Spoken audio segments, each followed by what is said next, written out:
Apparently, millennials as a generation, which is a group of people who were born approximately 1984 and after, are tough to manage.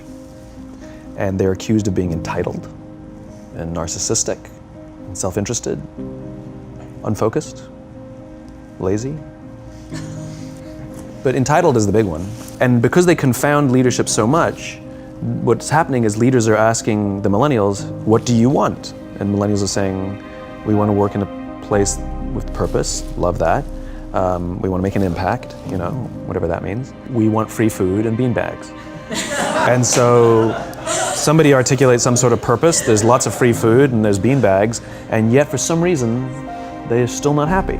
And that's because there's a missing piece. What I've learned, I can break it down into 4 pieces, right? There are four things, 4 characteristics.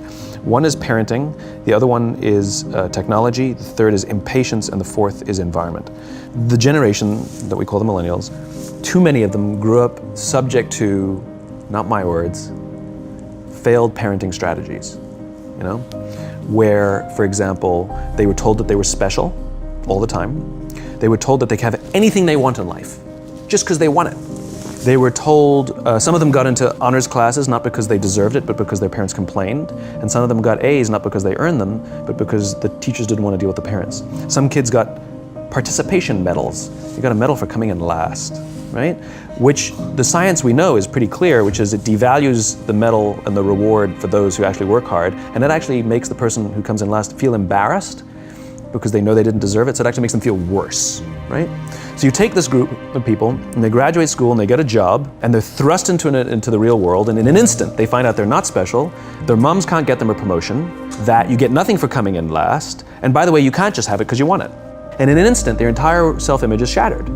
And so you have an entire generation that's growing up with lower self-esteem than previous generations. The other problem, to compound it, is we're growing up in a Facebook, Instagram world. In other words, we're good at putting filters on things. We're good at showing people that life is amazing even though I'm depressed, right? And so everybody sounds tough and everybody sounds like they got it all figured out. And the reality is there's very little toughness and most people don't have it figured out. And so when the more senior people say, well, what should we do? They sound like, this is what you gotta do. And they have no clue, right? So you have an entire generation growing up with lower self-esteem than previous generations, right? Through no fault of their own, right? They were dealt a bad hand, right? Now let's add in technology. We know that engagement with social media and our cell phones releases a chemical called dopamine. That's why when you get a text, it feels good, right? So, you know, we've all had it where you're feeling a little bit down or feeling a bit lonely, and so you send out 10 texts to 10 friends, you know, hi, hi, hi, hi, hi, because it feels good when you get a response, right? It's why we count the likes, it's why we go back 10 times, and my Instagram is growing slower. Did I do something wrong? Do they not like me anymore, right? The trauma for young kids to be unfriended, right? Because we know when you get it, you get a hit of dopamine, which feels good. It's why we like it, it's why we keep going back to it. Dopamine is the exact same chemical that makes us feel good when we smoke, when we drink, and when we gamble.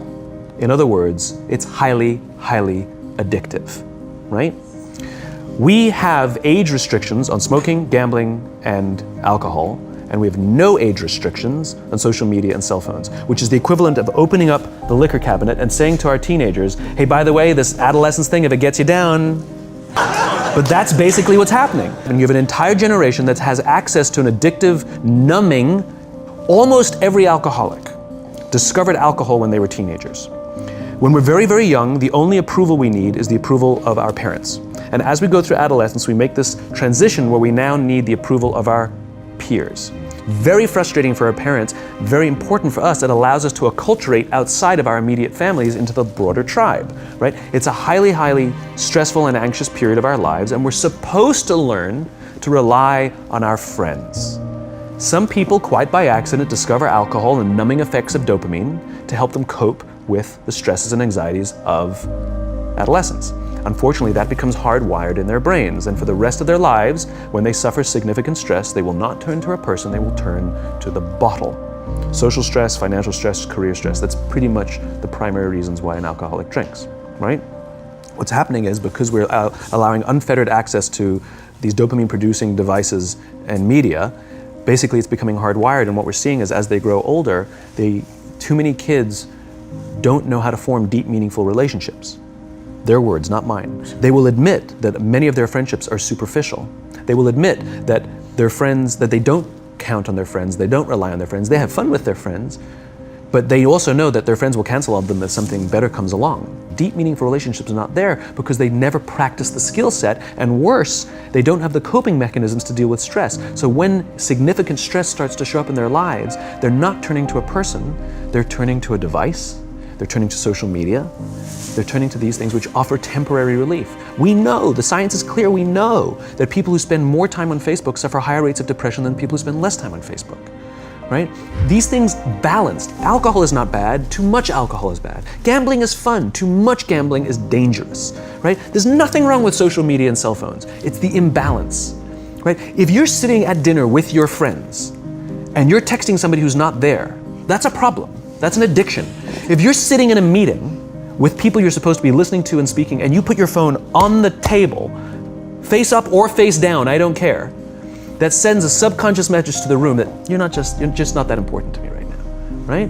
That's what happens. And the fact that you cannot put it away is because you are addicted, right? If you wake up and you check your phone before you say good morning to your girlfriend, boyfriend, or spouse, you have an addiction. And like all addiction, in time, it'll destroy relationships, it'll cost time, and it'll cost money, and it'll make your life worse. So you have a generation growing up with lower self-esteem that doesn't have the coping mechanisms to deal with stress, right? Now you add in the sense of impatience, right? They've grown up in a world of instant gratification. You want to buy something, you go on Amazon, it arrives the next day. You want to watch a movie? Log on and watch a movie. You don't check movie times. You want to watch a TV show? Binge. You don't even have to wait week to week to week, right? I know people who skip seasons just so they can binge at the end of the season, right? Instant gratification. You want to go on a date? You don't even have to learn how to be like, hey. You don't even have to learn and practice that skill. You don't have to be the uncomfortable one who says yes when you mean no, and says no when you mean no, but yes when you swipe right. Bang, I'm a stud. Right? You don't have to learn the social coping mechanisms. Everything you want, you can have instantaneously. Everything you want, instant gratification, except job satisfaction and strength of relationships. There ain't no app for that. They are slow, meandering, uncomfortable, messy processes. And so I keep meeting these wonderful, fantastic, idealistic, hardworking, smart kids. They've just graduated school. They're in their entry-level job. And I sit down with them and I go, how's it going? They go, I think I'm gonna quit. I'm like, why? They're like, I'm not making an impact. I'm like, you've been here 8 months. It's as if they're standing at the foot of a mountain and they have this abstract concept called impact that they want to have in the world, which is the summit. What they don't see is the mountain. I don't care if you go up the mountain quickly or slowly, but there's still a mountain. And so what this young generation needs to learn is patience. That some things that really, really matter, like love, or job fulfillment, joy, love of life, self-confidence, a skill set, any of these things, all of these things take time.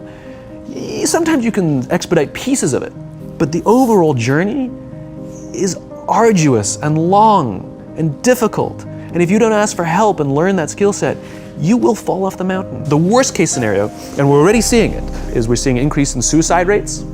We're seeing an increase in this generation. We're seeing an increase in accidental deaths due to drug overdoses. We're seeing more and more kids drop out of school or take leaves of absence due to depression. Unheard of. This is really bad. The best case scenario is you'll have an entire population growing up and going through life and just never really finding joy. They'll never really find deep, deep fulfillment in work or in life. How's your job? It's fine. It's the same as yesterday. How's your relationship? It's fine. Like that's the best case scenario, which leads me to the fourth point, which is environment, which is we're taking this amazing group of young, fantastic kids who are just dealt a bad hand. It's no fault of their own. And we put them in corporate environments that care more about the numbers than they do about the kids. They care more about the short-term gains than the long-term life of this young human being. We care more about the year than the lifetime. And so we are putting them in corporate environments that aren't helping them build their confidence, that aren't helping them learn the skills of cooperation, that aren't helping them overcome the challenges of a digital world and finding more balance, that isn't helping them overcome the need to have instant gratification and teach them the joys and impact and the fulfillment you get from working hard on something for a long time that cannot be done in a month or even in a year. And so we're thrusting to them in corporate environments, and the worst part about it is they think it's them. They blame themselves. They think it's them who can't deal. And so it makes it all worse. It's not. I'm here to tell them it's not them. It's the corporations, it's the corporate environments, it's the total lack of good leadership in our world today that is making them feel the way they do. They were dealt a bad hand, and I hate to say it, but it's the company's responsibility. Sucks to be you, like we have no choice. This is what we got, and I wish that society and their parents did a better job. They didn't. We're getting them in our companies, and we now have to pick up the slack. We have to work extra hard to figure out the ways that we build their confidence. We have to work extra hard to find ways to teach them the social skills that they're missing out on. There should be no cell phones in conference rooms. None. Zero. And I don't mean the kind of like sitting outside waiting to text. I mean like when you're sitting and waiting for a meeting to start, this is what we all do. We all sit here and wait for the meeting to start. Meeting starting? Okay. And we start the meeting. No, that's not how relationships are formed. Remember we talked about it's the little things? Relationships are formed this way. We're waiting for a meeting to start and we go, how's your dad? I heard he was in the hospital. Oh, he's really good. Thanks for asking. He's actually at home now. Oh, I'm really glad. It was really amazing. I know, it was really scary for a while. That's how you form relationships.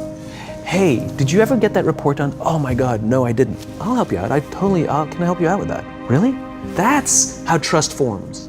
Trust doesn't form at an event in a day. Even bad times don't form trust immediately. It's the slow, steady consistency.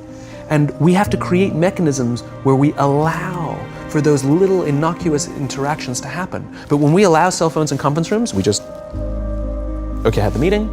And then my favorite is like when there's a cell phone there and you go like this, you go, it rings and you go, I'm not gonna answer that. Mr. Magnanimous, you know? When you're out for dinner with your friends, like I do this with my friends, when we're going out for dinner and we're leaving together, we'll leave our cell phones at home.